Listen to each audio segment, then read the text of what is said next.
All right. Welcome. Welcome. This is new. This is very new. This is brand new. And yet the same. Seems familiar. Yes, I've seen this somewhere before. You've known us before. Under a different name, perhaps. Little alias switch. We've watched a fantastic film today, which we'll get to. But first, let's introduce ourselves. I am Patrick William. I am Austin Jenner. We are your hosts, and you're listening to Quiet in the Back. Quiet in the Back. Shut up in the theater.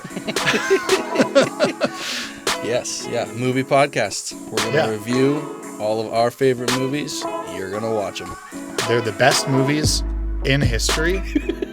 We've established this. Yes. Because we have the best taste in the Western world. That's such in the Western world.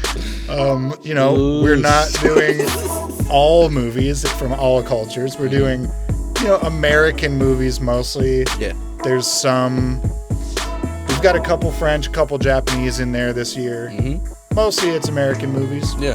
And we are the number one and number two. I'll let you guys decide which is which. We're the top two film critics in American culture. Yes. I mean, it's just what we say matters. It matters. Take it. Hold it close to your heart. And we'll appreciate you for it. That's right. So, What did we watch tonight? We watched Leon, the professional. Leon. You keep your money with me. I'm better than a bank. You need a little money, come to me. I'll give you some.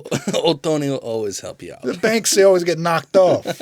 Nobody knocks off Old Tony. Nobody knocks off Old Tony. Yeah, this is a fantastic movie. One of my favorites growing up.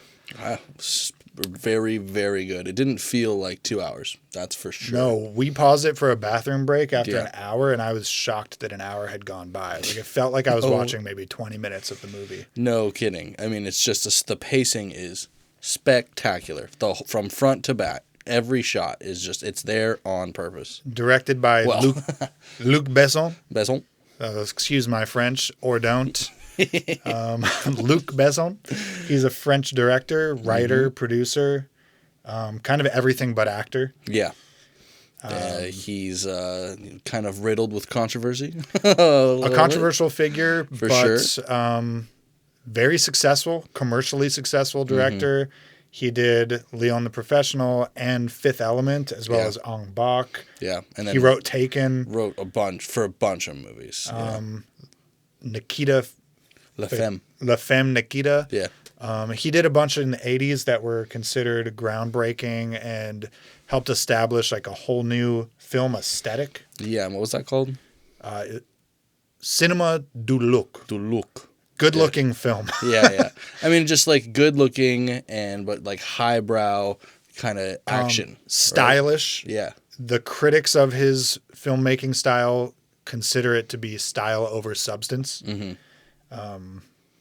But he would consider it to be more populist, I guess was a word I saw. Yeah, it's interesting. He's like a pre-Michael Bay, French Michael Bay. Yeah, he just wants movies to like look good and be enjoyable. Feel good, look good, sound good, have interesting characters, fun action sequences. Yes. Edgy themes. Yes, and I mean, you feel that throughout the entirety of this movie. Yeah. It does look good. It's fun. It's campy when it needs to be. During like the action is so ridiculous sometimes. Those scenes with the DEA agents, like oh my God. The undercover ones, they're all wearing the stupidest outfits and they're acting like such goons. Just total goon squad, all of them. But it's great. It's like doing exactly what it needs to do for the scene, not trying to play it too sophisticated or too adult. It's just like, let's have fun with this movie. Yeah. And they do. Absolutely. And I had fun watching it. So A+. A+. I mean, yeah. I was going to say, what do you think you'd rate this movie? It's got a couple things that I think are a little weird. Definitely. That maybe keep it from being a 10. Yeah. But I would give it at least an 8.5. I was thinking strong 8 myself. Yeah. For sure. I mean, it's the things that detract from it are not necessarily things that detract from like the movie. necessarily. Right. They're not like in movie problems. No. It's more like me while watching it. Yes. I'm having problems with what I'm seeing. Yes. In some ways. We will talk about that in more depth for sure. Yeah. We can address them sort of as they come up maybe when we're talking about the movie. Perfect. But I'll get ahead of it and just say my two. Yeah. We could talk about them more later. Natalie Portman is too young to be doing the sexy stuff. Yeah. She's 12 years old in this movie, and she's dressing up like Marilyn Monroe and Madonna, singing like a virgin. Yeah. It's just very Happy awkward. birthday, Mr. President. No. No. No. Yeah. You know, in the context of the movie, I don't necessarily have a problem with what's happening on the screen. Yes. It's just more that I don't actually want to watch it with my eyes. Yes, the child actress is just too young. Yes. Like to be doing those and things. she's like sexualized, and she's trying to flirt with an adult man. And then the other thing is how much milk is being drunk in this movie. That is a crazy thing. It was consistent. How many glasses would you get? How many glasses of milk would you gander? I think there were at least 8 full cups of milk drunk on screen. Yeah. Yeah, drunk on I didn't count string. them, but I'm quickly going through. Like every time he goes back to Tony's like mafia restaurant, Tony's like, glass of milk for the man. For the man. Fills him up, he drinks it. So every meeting with Tony, there's a glass of milk. Multiple with Matilda. Oh my God. And then that's just drinking full glasses. We saw probably like 15 There was or like so. a training montage where like multiple glasses of milk were drunk. He's like, this is non-negotiable. No discussion. He almost sounded Russian. Oh shit. So let's get into this movie. Let's get serious because this is hot as fuck. And Yeah, take it off, big boy. take it off. This movie has a great premise and plot. I don't care if it's believable. I don't care if it sort of breaks the, what is it called? When you're like in it. When you're in the movie, suspension of disbelief. Yeah. You have to give it a little bit of suspension of disbelief. For sure, there's some wild things that There's happen. wild shit in this movie, but here's the basic breakdown of the plot. We've got a foreign French hitman, illiterate. Italian. I guess in the movie, They say. yeah, Tony's Italian. Yeah. And they say he's Italian-ish, but he's clearly speaking with a French accent. Yeah, I guess you're right. It's probably just a misunderstanding of the stupid DEA Yeah. agent. Yeah, yeah. It's because he works for the Italian mob. Yeah, He's for sure. associated with Italians, but I think he's French. Yeah. He's a hitman nonetheless, illiterate immigrant, living in New York. He banks with Tony. Tony holds all his money. All the money. He can't read. He just is a man of routine. Yeah. He has a houseplant. Every morning, he puts it on the windowsill. It gets its light. When he comes home from his job, he takes it, puts it away. Mm-hmm. He drinks his milk. He straps a ratchet strap to his bed and puts his legs in there and does sit-ups. So he can do his sit-ups. Yep, and they come in handy. Because he does not sleep on his bed. He sleeps sitting up in a chair in the corner with a gun and glasses on. This is how he sleeps. And literally one eye open, apparently. Yeah. He snores. And this is his day in, day out. Yes. At the beginning of the movie, just kills people. he's almost like an automated man. Mm-hmm. They give us brief glimpses into his actual personality. Yeah. Between jobs, he does like to go out and go to the movies. And he goes and watches a musical. Yeah, he really seems to love it, too. He loves it. He has the most pure look of joy on his face. I mean, it He's reminds like me leaning of a kid, forward. dude. Yeah, it's a childlike wonderment. Yes, for sure. It makes me wonder if there's like something developmentally wrong with him supposed to be in the movie. Well, okay, I wanted to bring this up later, but I might just do it now because Yeah. it seems pertinent. Clearly, he has military experience. When he's training Matilda, he teaches her first, we train with the rifle Yeah. because you're keeping the most distance between you and your mark. As you get better, you use closer and closer range weapons. And he's giving her all this like military advice, you know, keep the scope lid down, it'll reflect light. He seems very professional. And I get the sense that wherever he immigrated from, he was a soldier Gotcha. there. Yeah. And he came here and restarted. Yep. And I have this sense that if you look at his apartment, it's always very like scarce. There's like almost nothing in it. When they leave the apartment, he doesn't need anything. He just has a houseplant, a guitar case full of guns, and a guns. big box full of guns. Yeah, that's what he owns. And I got the impression by the apartment and sort of the way that some of these characters live. Mm-hmm. I wrote in my notes, post-war scarcity. World War II, post-war France. Yeah. Maybe like Luc Besson's parents or grandparents would have lived a similar way. For sure, honestly, then, huh? It gave me vibes of like... Luc Besson was. Right, so his parents probably experienced World War II. Huh. There's probably a frugality there, a depression there, but like a depression that you're coming out of. Yeah. But you still have no belongings, no wealth. Mm-hmm. You're rebuilding your society from the ground up. And a lot of this movie just gave me like aesthetically and emotionally the feeling of like I was watching a post-World War II Reconstruction era like movie. I feel that for sure. I think that when you see a man like that in a movie theater watching an American musical and the actor is dressed in a suit on roller skates like downtown and he's singing and he's never seen something that great. Yeah, I'm sure. Carefree. Yeah.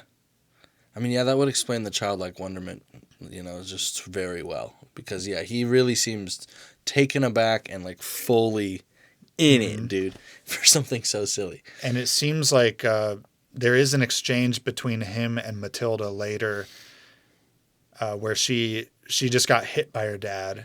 Mm-hmm. And he passes her in the hallway and she asks, is life always this hard or is it just when you're a kid? Yeah. And he looks at her and he says, always this hard. Always this hard. And I got the sense from that, he never had a childhood. No. He maybe grew up in a war era. Yeah. And he's, like you said, maybe developmentally, he has an arrested development. Like, he has the heart of a child that never got to have a childhood. Mm-hmm. And that could also fold into why Luc Besson has written this movie where he falls in love with a 12-year-old girl. Yes. Well, I say fall in love. Yeah. It's debatable. Yeah. But it's clearly like... He loves this 12-year-old girl. Right. And she loves him in a sexual way, I think, like a romantic way. He loves her as a father figure. Yeah. I mean, her non-idea of what that is, because, I mean, she's a child. She's a child, so she thinks that that's what she wants. But she's like, oh, he's so strong, and she, like, admires him from afar. He's so cool. She's like, what's your name? He's like, Leon. She's like, cute. He spits out his milk. He's like, but she's always, like, flirting with him and pushing the envelope. And he's always like, whoa. Yeah. But, like, he loves her as a paternally he loves her. Mm-hmm.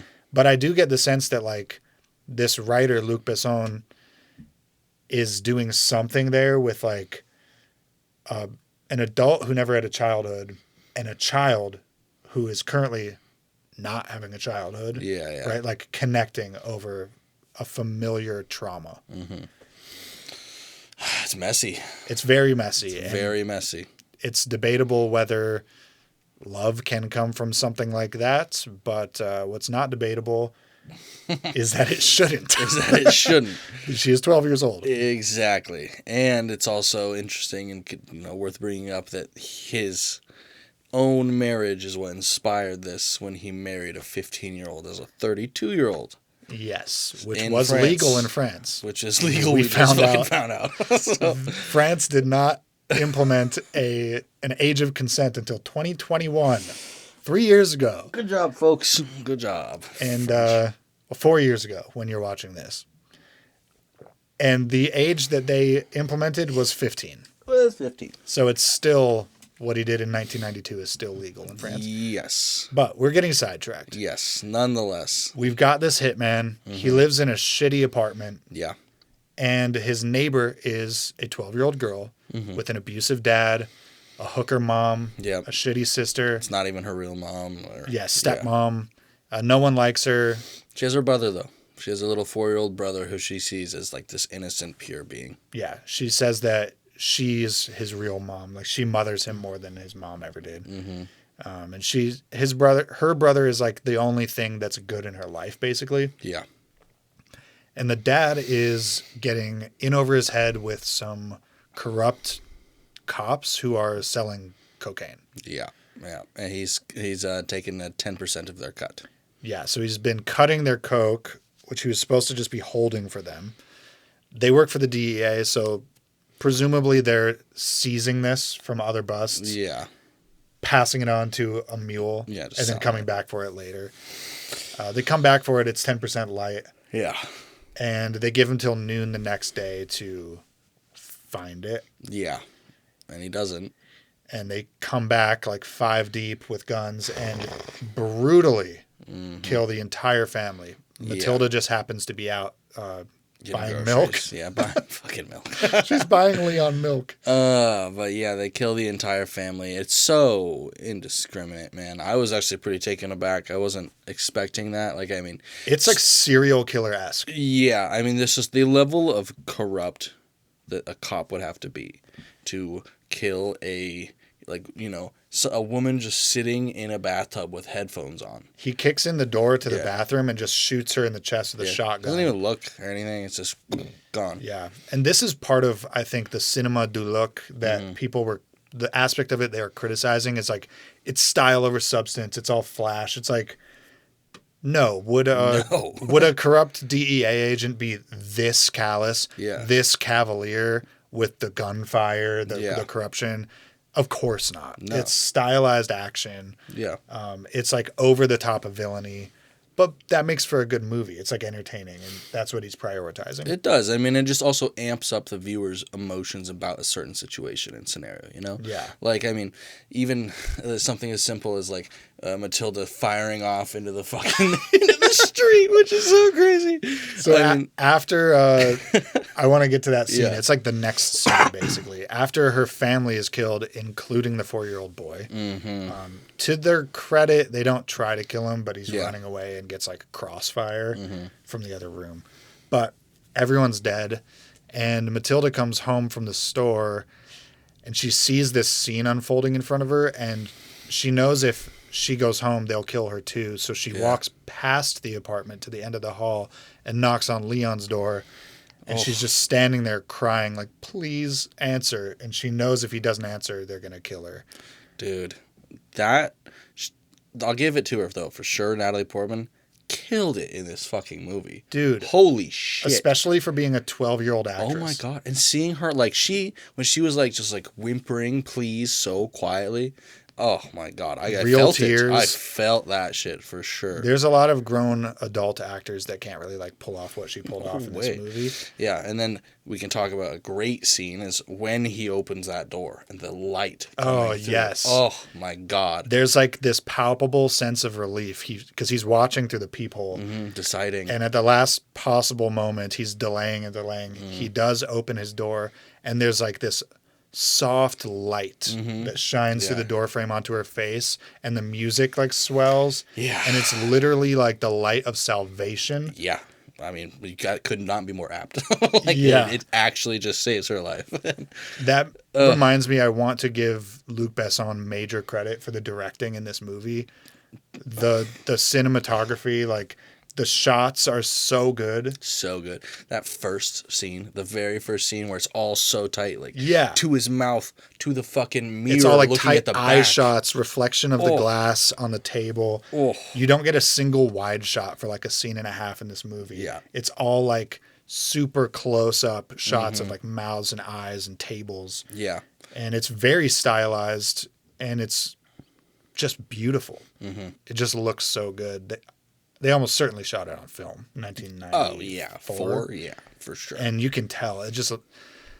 Dude, film just looks so much better, man. Looks so much better. I don't care. I totally agree. Digital cameras, I love them. They got a lot of really great modern features, but film just looks so good. It looks so good. This movie is really pretty. Yep, I could not agree more. It makes, I mean, even like their little outside nature shots when they're doing like aerials above New York City and Central Park, it is gorgeous. Yeah. The greens are so vibrant. The color itself is so nice.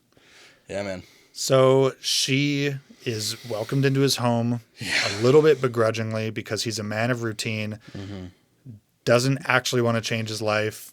As Tony says, change is bad, Leon. Change is bad. Leone. You meet a girl, girls are dangerous. You remember what happened with the last girl? But she was going to die, and he is ultimately like a moral hero. He is. In the movie. Yeah. He lets her in, and he cheers her up with the pig. It's such a cute scene. It really is actually so wholesome, man. It's so heartwarming. She's crying in the kitchen. Her whole family was just killed. She's pining over her lost brother. And she says something like, her father smelled like a pig. And Leon's like, oh, don't say that. He's like, pigs smell very good. Pigs are very clean and smart animals. And she's like, how would you know? He's like, I've got one in my kitchen. This is very good, clean pig. It sounds kind of Russian, dude. Yeah, a little bit Russian. That's also just me failing the accent. No, I know, but he does close. a little. Yeah. But no discussion. But he goes and he finds his little pig. He has a oven mitt that's like a piggy. Yeah. And he comes out, he's like... He takes it so seriously, too. And he just does a great job. He has the instinct of a father in that moment. And he does the exact right thing to, like, distract, cheer. And she's, all of a sudden, she's laughing. And then he puts her to bed, and she's, like, sleeping with the pig. Yeah. And the way he puts her to bed, too. He, like, takes her to bed, and then just puts a folded blanket on her. Because he doesn't want to get too close. He doesn't feel comfortable like actually touching her or tucking her in. He just has this folded blanket. He's like, a wool sheet. Here you are. Like, you do the rest. Yeah. But yeah, so in the morning, her whole situation is that she has nowhere to go. Yeah. No one to answer to. She's dropped out of school weeks ago. And she makes a proposal. I'll work for you, Leon. I'll clean your house. I'll do all your dishes. I'll do your laundry. I'll cook. I'll do all the shopping. Yeah. You teach me how to be a hitman. How to clean. How to clean. Yeah. He's like, I'm a cleaner. Yeah. That's a crazy deal, man. He doesn't want to do it. Not at all. He doesn't want her in his life. He almost kills her. Yeah. He has an intrusive thought moment while she's sleeping. Yeah. Pulls a gun out of his case and walks over to the bed and points it at her. Yeah. He's like, I could do this. Make my life so much easier. The music was like swelling up so much too with that. Dude, and the music in this movie is so good. Yep. The score. I liked both the score and then just the general soundtrack. The pop soundtrack. Yeah, the pop soundtrack was great. I mean, they had some Bjork in there. It was like perfect. There's a couple cool song moments, and then there's just scoring, like cinematic. Oh my god. Strings and jazzy stuff. And perfectly matched. It felt right on the money the whole time. Fantastic. But let's see. He basically says, "Get lost." Yeah, I don't want to do it. The reasonable thing. And then she invokes the code of the samurai. She doesn't say that, but I know that's what it is. Really? She says, "You saved my life. If you send me away now, you might as well have let me die. If you saved my life, you're responsible for me." That's what she says to Leon in the moment. Is that the code of the samurai? Partly, yeah. Like when you're a lord's retainer, you owe them your life. And often it's because they saved you or brought you up from some other situation. And when you're indebted in the sort of samurai structure, like your life is your debt. And it sort of works like that. Like if you save someone's life, they go over this in Ghost Dog, I think, too, which we'll watch. Hell yeah. I promise you we'll watch Ghost Dog. But if you save someone's life, you're responsible for that life now. Otherwise, you should have let them die. Gotcha. And she makes the case to Leon that he basically has to take her under his wing. Yeah. Otherwise, she'll be dead by the end of the night. She knows it. I mean, she's probably not wrong either, though, you know? She's got nothing. Yeah. He actually gives her a gun and a box of bullets. He's like, you go. Yeah, go clean. But he does acquiesce begrudgingly. And he starts simultaneously, like, teaching her to clean. Yeah. And parenting her. Yeah, it's such a weird combination. You know what I mean? She's teaching him how to read. Yes. And how to have fun. Yes. And he's teaching her like how to grow up a bit. And how to kill people. And how to kill. Yeah. There's a great scene where he's showing her how to use a rifle. And you don't know at the time that it's a paintball gun. All you see is they're setting up on a rooftop. Yeah. She's got a rifle with a scope, and like some random important person gets out of a limo with like a security detail. We assume it's kind of a politician. It looks Secret Service-y. Yeah, for but sure. they don't really go into it. It's just important person. Mm-hmm. And he's running through Central Park as like a photo op. And she just fucking shoots him in the chest. Yep. And security like tackles him. Dude, they're like, it's so good. But it's just fucking paintball. It's just a paintball. It's just a paintball. There is another scene in the director's cut, which I meant to show you before we recorded. Mm-hmm. We did not watch the director's cut, but it's a great scene. We should still kind of watch it after this just for fun. Yeah. They go to a drug dealer's apartment because she's learned the rifle. Now they do pistol. Oh, cool. And he goes in first, draws his gun, gets the guy's attention, and he puts his gun in the guy's fucking mouth. And he's like, you move, I pull the trigger. You talk, I pull the trigger. Yeah. You run, I pull the trigger. All this shit. And then he is just standing there, and he's like, now you, Matilda. And Matilda pulls out her gun, starts loading it, aims it at his chest, and he's going with his gun in the guy's mouth. Yeah. He's going through the steps with Matilda of what she would do if she was alone to this guy. Wow. And she's like, you do 2 in the chest, like this, that. And it's a paintball gun again. But really? The guy doesn't know that. Yeah. Again, he doesn't know it. And she shoots him, and he's like, oh! Damn, I wish they wouldn't have cut that He one. lets him go, but they burn his apartment down, I believe. Cool. If I remember correctly. If I'm wrong, get at us in the comments. Sue me. No. We don't have any money. True. Oh, yes. They should never have pulled that scene. No. Apparently they pulled some other scenes that they definitely should have pulled. We didn't look that up. What scenes? Do you remember? Nope. Were they due to sexual underage Matilda stuff? Yep. That specifically the actor, I forget his name, Jean something. Jean Reno. Yes. Reno. Yes. He would not put up with, is what I read. Yeah, there were some uncomfortable sort of sexualizations of Natalie Portman in this movie. Yeah. I mean, like we said, the director, the writer had a real life relationship with a 15-year-old girl. Yeah. And that woman, after they divorced, said on the record that their relationship inspired this movie. So he is known for these types of feelings towards women that age. Yes. Well, girls, they're not women. They're That's not. the problem. Yeah. And there's these scenes where, like, they're just playing a game, and Natalie Portman is like showing them how to have fun. But what they're doing is like dressing up as pop stars, pop icons, and doing a performance, and you have to guess who it is. Yeah. She comes out as fucking Madonna with her bra and underwear, and she's singing Like a Virgin with like makeup on. Yeah. And you're watching a 12-year-old do this, and it just feels gross. Pretty fucking uncomfortable, man. Yeah. Like that, and then, the Marilyn Monroe thing. Yeah, she comes out with, like, whore makeup. Like, blue eyeliner and rosy cheeks. Yeah. And a white dress. She's like, happy birthday. Dude. To his credit, Jean Reno, the actor playing Leon, looks visibly uncomfortable during these scenes. I'm sure he was. I'm sure he was. That was probably real but uncomfortable. He is portraying, for the movie's sake, that his character is not interested. Yes. You know? Yes, definitely. It's an unrequited love interest from the girl.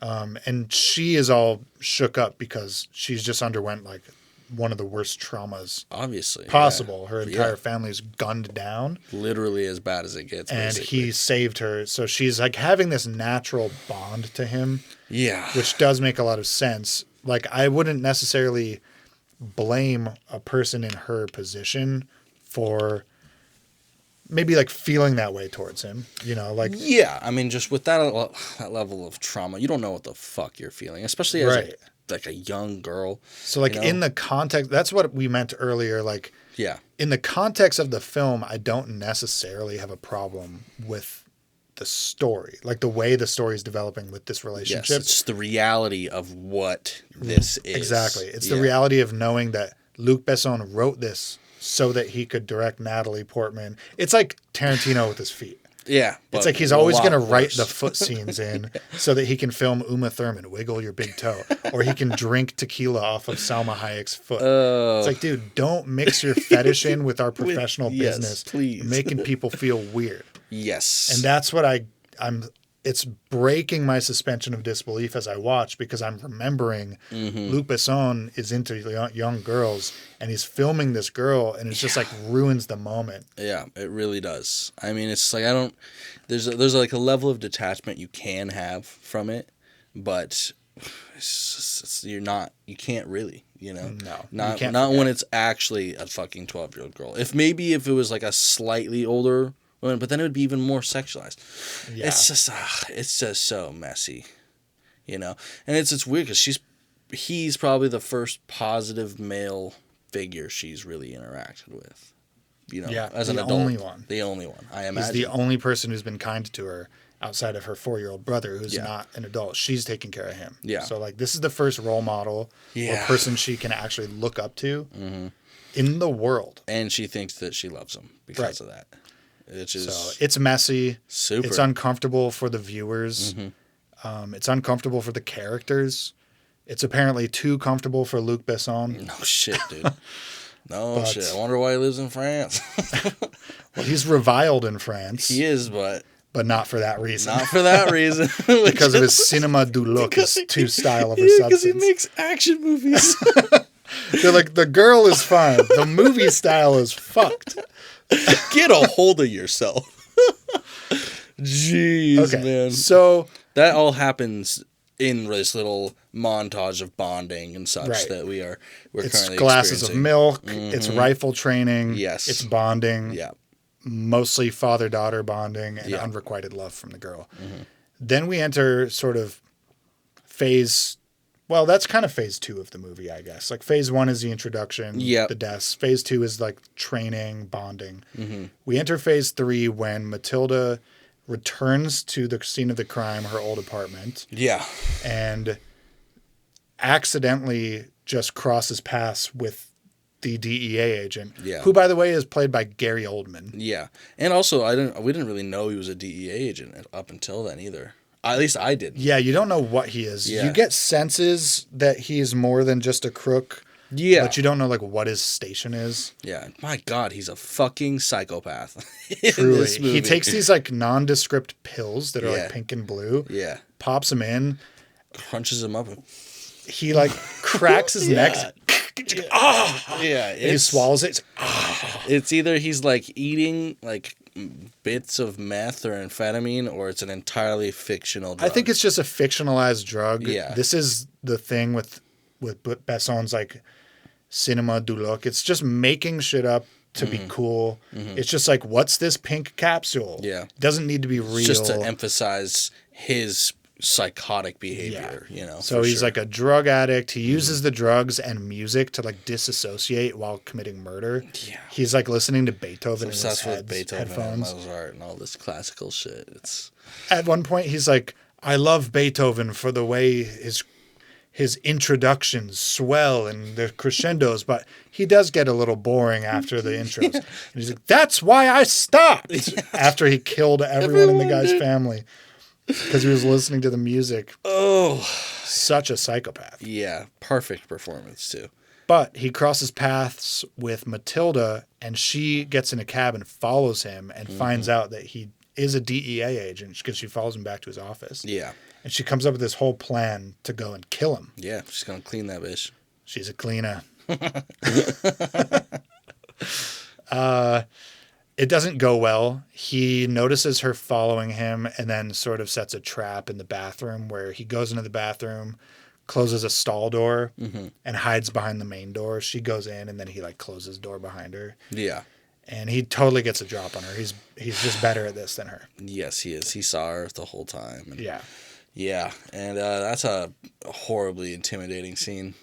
Yeah. It is terrifying. You've got this little girl in way overhead with a fake food delivery bag that's full of guns. And then you have this seasoned murderer in a strong position of power in where he's comfortable. Yeah. With a huge gun in an empty bathroom, and he's like, tell me who sent you, that kind of thing. And it's just like, you feel like she's a mouse and he's a snake. Very much so. I mean, there's no sense whatsoever that entire scene that she could do anything. You know, no, not even a chance. It so quickly goes out of her control. And he gets news in that moment from one of his subordinates that one of their team was just gunned down by a hitman who like busted one of their jobs. And it's Leon on a separate job. Hell yes. And so they're like, okay, this is clearly connected. Yeah. Because it seems personal in both cases. Yeah. So they take her to the office, and Leon comes to the DEA building. So sick. So good. This is an era before cameras. Yeah. There's no surveillance in this building. No, dude. This is what? New York in like the 70s or 80s? Something like that? Probably 80s. Coke 80s. It looks like the 80s. Yeah. I feel like it's actually set in the 90s. Like, I think it's supposed to be contemporaneous with when it came out. Interesting. Which would be 94. But it's kind of like the technology was not important. Back. It's that Michael Bay factor. It's like, okay, yeah. It's like if the story works better because there's no cameras. There's no cameras. Yeah, for sure. Because we need to tell a story. Yeah. That's why information comes from characters at the right moment. That's why Matilda and that guy cross paths in the apartment. Not because it would happen, because it needs to happen to make the plot work. I like it. And that's a fine way to write a movie. Yeah, for sure. It's fine. It's an acceptable form of storytelling. Yeah, it's exciting. That's for sure. And like we said, the pacing was great. We watched an hour. I felt like it was 20 minutes. That's because this technique works. Yeah, for sure. But he comes. Here he comes. Leon comes. Leon walks straight in the front door, punches out the security guard with the metal detector, grabs the next guy at the desk, pulls him over, knocks him out, comes up the elevator, guns blazing, to the room, shoots everyone in the room, takes Matilda and goes. He's in and out under 10 minutes. Yeah. It's so cool. It's clean. He's a cleaner. He's the cleaner. He's the professional, really. He's got glasses and a hat, and he just comes in, guns out. He's professional. That's right. The name of the movie is correct. Yes. And it's also not the name of the movie in French. It was just called Leon. I think it was just The Professional, right? Or is it the other way? I think it's the other way around, but it's one of these. In America, it was called The Professional. In France, it was called Leon. Gotcha. And after it became a successful movie, they branded it as Leon the Professional. Oh, okay. Gotcha. But yeah, if you watch in the movie, the title sequence just says The Professional. Oh. It doesn't say Leon : The Professional. Huh. Yeah. Neat. But yeah, he has her. He saved her again. Yeah. And this infuriates the DEA agent. Yes. And he goes now on a rabid hunt for these people, and he has the full power of his office to do it. And it doesn't take him that long. Reasonable amounts of power for this corrupt ass cop. He goes right to Tony because, of course, he's corrupt. He knows all of the criminal underworld. He goes right to the hitman. Boss hitman. He gets their whereabouts.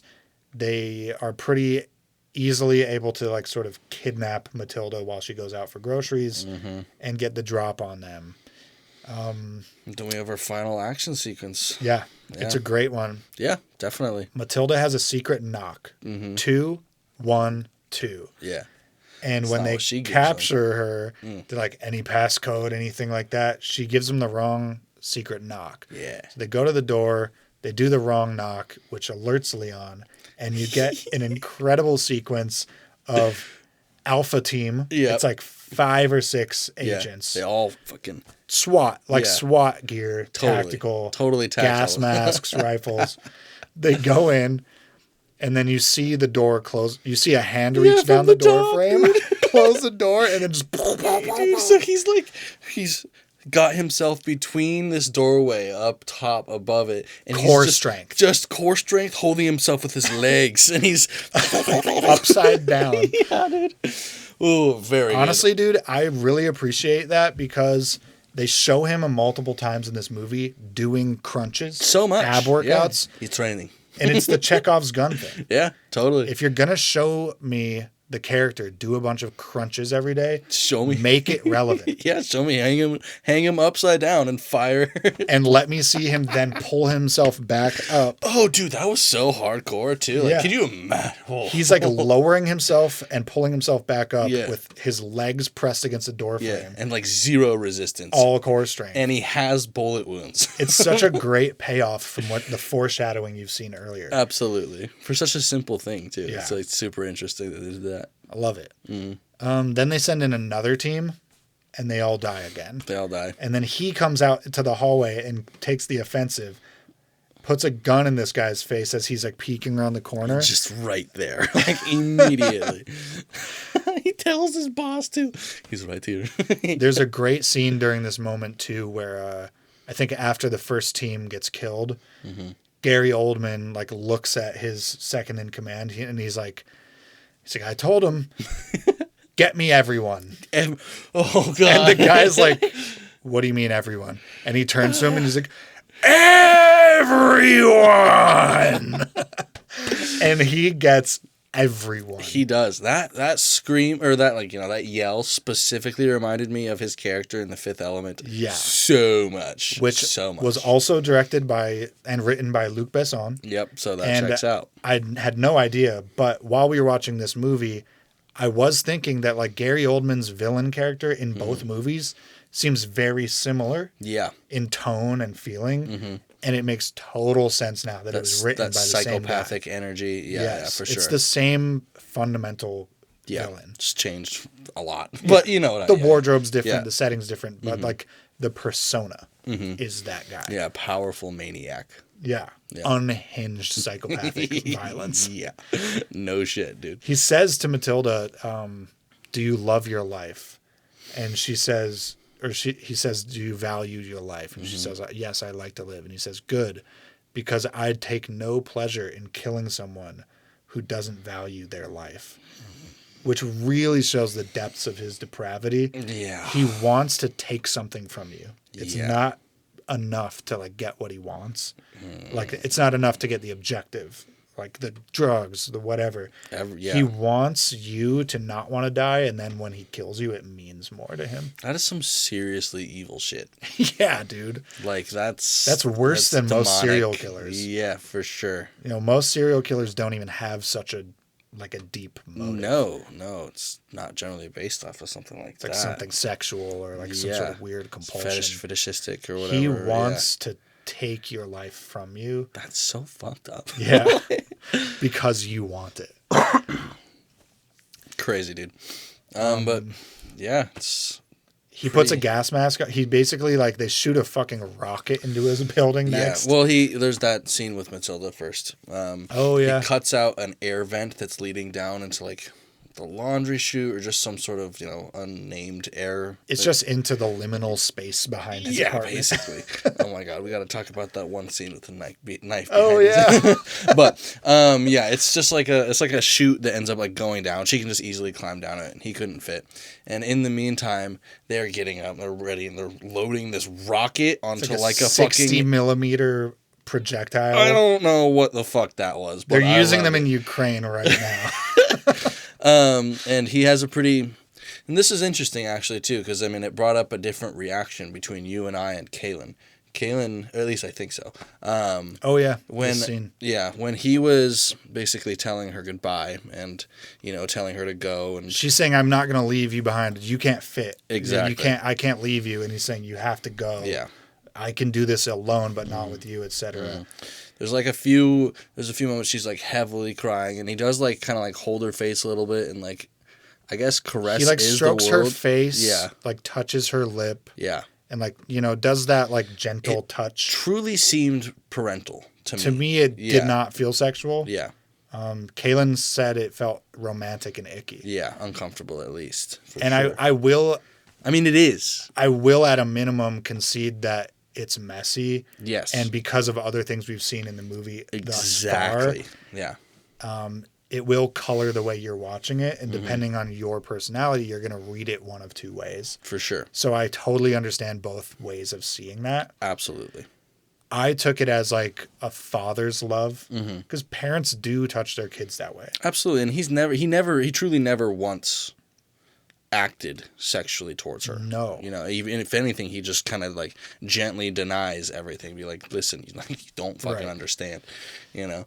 But yeah, that definitely might be a little bit of an extra scene for viewers. There's just some touching, and maybe he says, "I love you." Yeah. And she says, "I love you." And I just took it to be like real love, not lust. Like he values her as a father would. Yeah, absolutely. And he really cherishes her. Mm-hmm. And I don't even think she necessarily only means the opposite. You know? I think she loves him as a father figure, but she's just so fucked up. It's I agree. Yeah. Fucking messy. But he puts his life on the line to protect her. He sends her to safety, and then he goes back into the shit. They launch a grenade missile like into his apartment. Dude, he doesn't die. He just like sort of gets exploded. And then he at some point like switches into the clothes of a slain agent. And he's got the mask on so they can't see his face. Yeah. After like the main group, the next like forwarding tactical group goes in, he like raises his hand all slowly, and they think it's a fallen comrade, and they fucking get him out of there. Medic! Yep. Get him out of here! Yep. And they can't find Leon, and they're like bringing this guy out, and he's escaping with the disguise. Very clever. It pretty much perfectly works. Except for he takes off his mask for a second. They make it, the medic makes him take off the mask, do like the check in the eyes type of thing, and in that moment, the DEA agent like sees him, and he doesn't like act on it right then. Yeah, which I thought was weird. Maybe that's because it's too public, and they would have to arrest him. Yep. For posterity's sake, like he can't just go and kill him in front of like literally insane. 80. It's the entire department, dude. It was like more than 200. He said 200 people. You still can't find this fucker. Yeah, it's like literally the entire New York City DEA branch. It's so absurd for this one fucking guy, and then bringing out a fucking substance, baby. Fucking giant mounted sort of like a Humvee mounted minigun. That fires rockets from outside the barrel. I don't know what that is. He clocks him in the hallway and stalks him as Leon makes his exit. Yeah. And he guns him down, shoots him in the back in like this sub-basement area that Leon is like escaping through.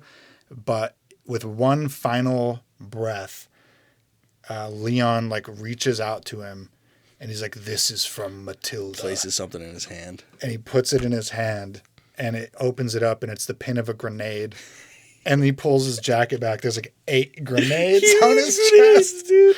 The explosion blows out the entire building. It's like firebomb level. That was all on his torso, dude. So actually, this also was a question I wanted to bring up with that. Do you think that it was intentional that he got spotted, or do you think he was trying to escape with Matilda? I think he was trying to escape. Do you think so? Yeah. Okay. I was kind of unsure because I kind of figured he might think this guy would keep following him, but I guess he could just kill him at a separate time. It was just surprising to me that he didn't realize that he was behind him. He seems so on top of his entire game. Every other moment. It is a good question. Except for right there. You know, I hadn't thought about it. My answer was based on just watching the movie. Yeah. Looking at it, like we have seen an established pattern of a man who is extremely professional, very deliberate. Yeah. And we do know that this guy is crazy.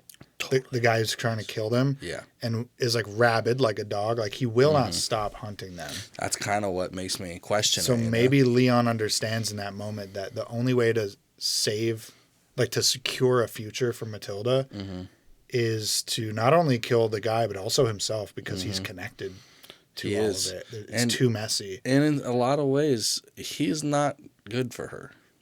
Right. Like a lot of ways. He's a fucking hitman. No matter how much kindness he could show her in those moments where she needs him. Right. It's, that's not the life she should live growing up. Well, it's bright. It is very bright. I know. Took off my professional shades.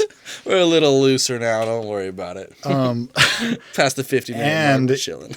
he's established earlier in the movie with Tony that if he dies, all of his money goes to her. So, well, and I want to talk to you about Tony. Yeah, dude. But basically I bring that up because he's been thinking about his own death. Yes. And he's been making a contingency plan. So the idea that he would self-sacrifice at the end, not only to protect her, but also to set her up with funding for her to go back to school, does line up with everything we've seen before. Yeah, that was my first impression after I just took it in, and like realized that all of that. I just feel like it wasn't sloppy enough. I think whether or not that's the case, it's the way that I want to interpret the movie moving forward. Yeah, straight. Yeah. And so do you. That's the quiet in the back promise. It's our guarantee. Yeah. You know more about this movie than Luc Besson now. Trust me. Trust us. Oh, yeah. But yeah, Tony. What a fucker. Okay, so what's your take on Tony? I do not like Tony. I think he's been using Leon the entire time. That's it. So I think he's just a grease bag. There's two ways to read Tony's character. Yeah. One is that he's an honest person, an honest friend to Leon, and they have a business relationship. And he holds his money because Leon doesn't want to use a bank because he's doing an illegal business. Yeah. So he actually can't declare the income.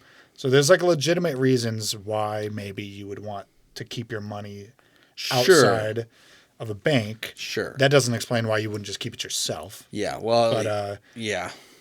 Just the benefit of the doubt. There is a plausible reason for the Tony situation. Yes. But the other way to read it is that you have an ignorant immigrant who can't read or write.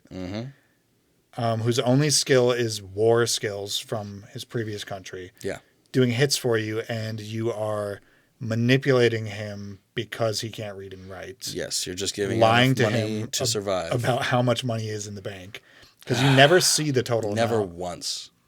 Not even brought up. I was hoping when he started talking about money, he would pull out a big box. I know, pull me it too. off, Yeah. show him the bank. Yeah, this is your money. The most he ever gives him is $1,000. Yeah. And then he gives Matilda only 100 at the And said, end. come back next In a month. month. Dude. That pissed me off. I think Tony is stealing Leon's money from the very beginning. Yeah. I think there is no bank. He's Of course stringing there's him no fucking along. bank. Yeah. He's giving him the bare minimum to keep him going forward and doing these jobs for him. And I think Matilda's probably never going to see any of that money. 100%, dude. There's no way. That pissed me off. But we did get some resolution with this. Not with that specifically, but for Matilda. For Matilda, she goes back to the school she dropped out of ran away from weeks ago. And she sits down with this nice older lady and gives her this fake-ass story. And the lady's like, please, we can try, but stop lying to me. Yeah, it's like the headmistress of this girls' school. Yeah. It's almost like a boarding school. Or Seems like it. It looks like it's kind of nice almost. Yeah. But it kind of looks like a nice private school that her dad had enrolled her in and she dropped out of. But yeah, she's like, look, I'm going to try my best to do everything I can for you. Yeah, give you a chance. But you have to take a chance and tell me the whole truth. Yeah. And she lays it all out. She's like, quick. My parents were killed by a hitman because they were involved in a drug scheme. I was taken in by my neighbor who's a hitman.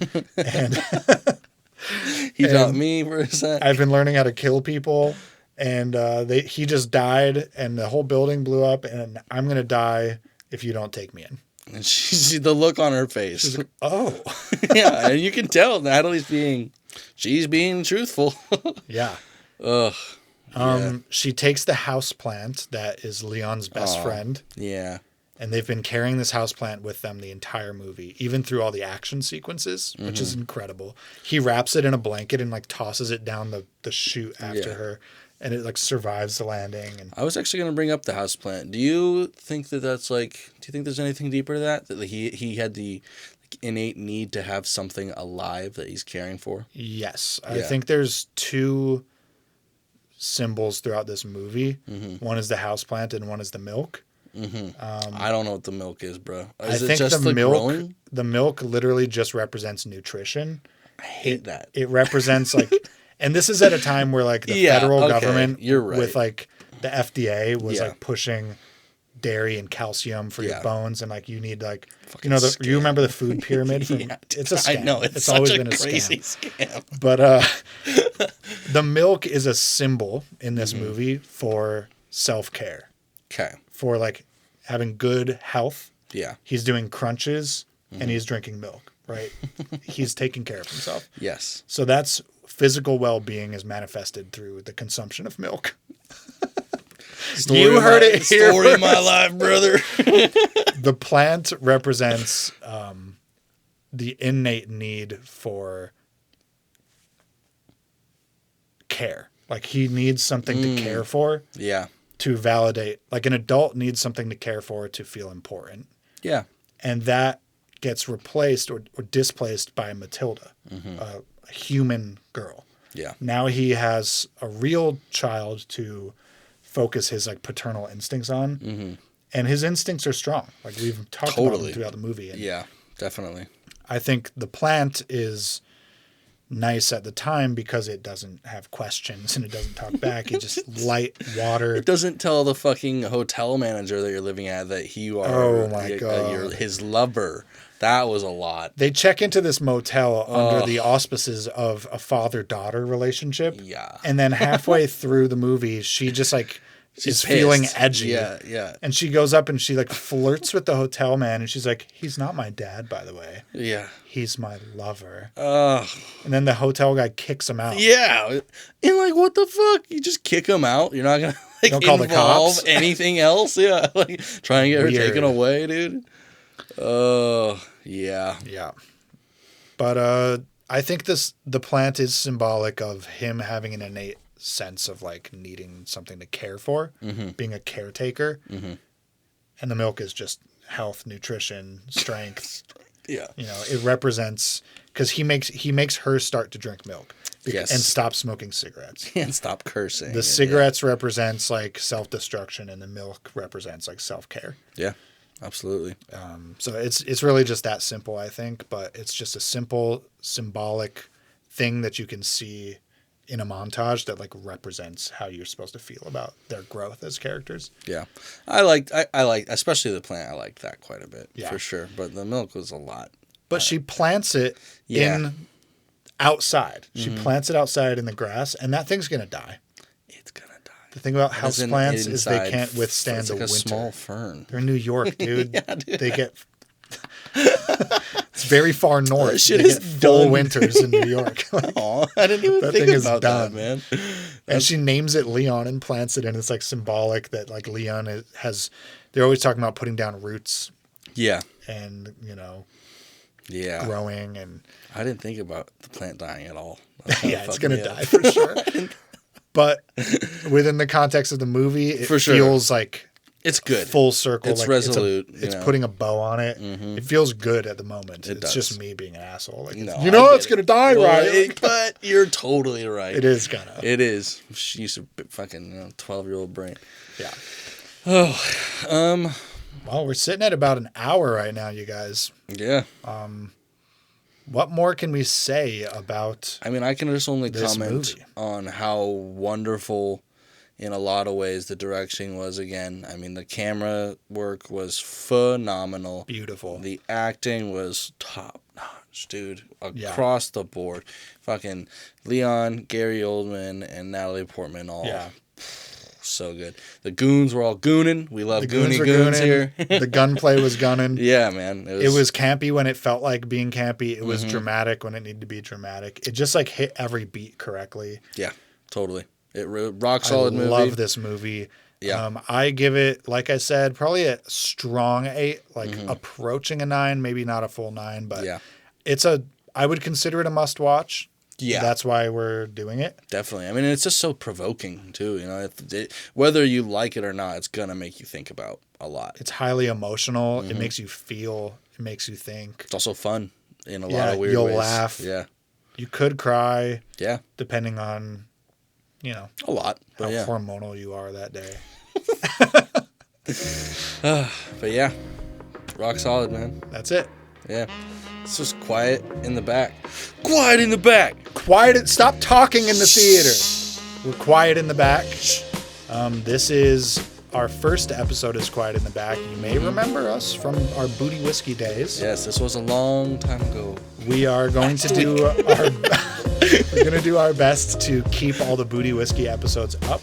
We don't want to take that away just because we're rebranding and changing it sort of like a new name and everything like that. But this would technically, I guess, be episode 17 or together. episode 1, depending on how you want to look at it. Well, actually, episode 20.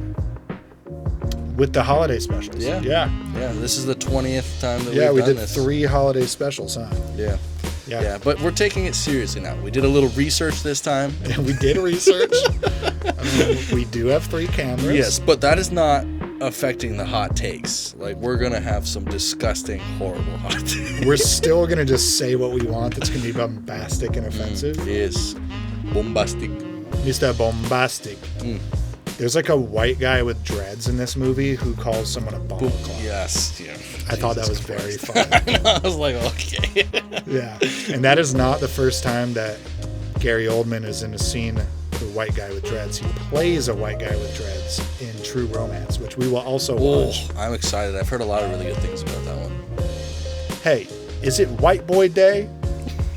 What? It ain't White Boy Day. Gary Oldman says that to a white guy. Really? He's like, is it White Boy Day around here? Oh, it's so funny, man. Very good. Well, hell yeah, man. I think I'm comfortable leaving it there. Totally. Thanks for tuning in, you guys. Yeah, definitely. Catch us again next week. We're still doing every Monday. You bet. Quiet in the Back. Yeah. Forever. Patrick William. Austin Jenny. We're out of here. Peace.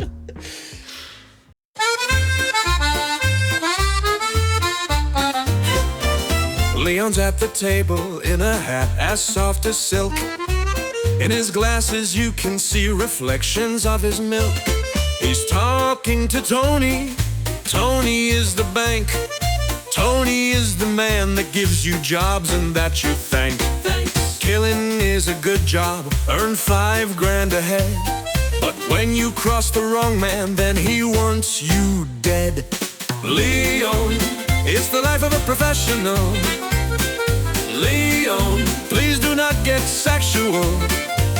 With Leon, his love is just parental. It's Leon, please stop smoking and drink your milk. In the hallway, there smokes a child. She's been beaten and it wasn't mild. Save her, Leon, she needs your help. The DEA just killed her family. Drinking milk and growing strong, shooting rifles all day long.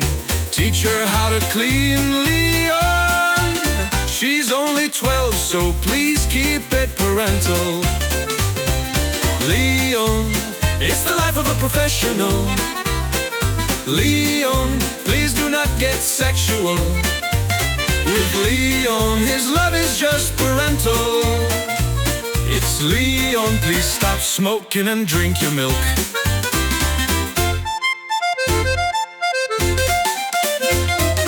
Popping pills and shooting everyone. When I say get everyone, I mean everyone. He loves Beethoven and Mozart too.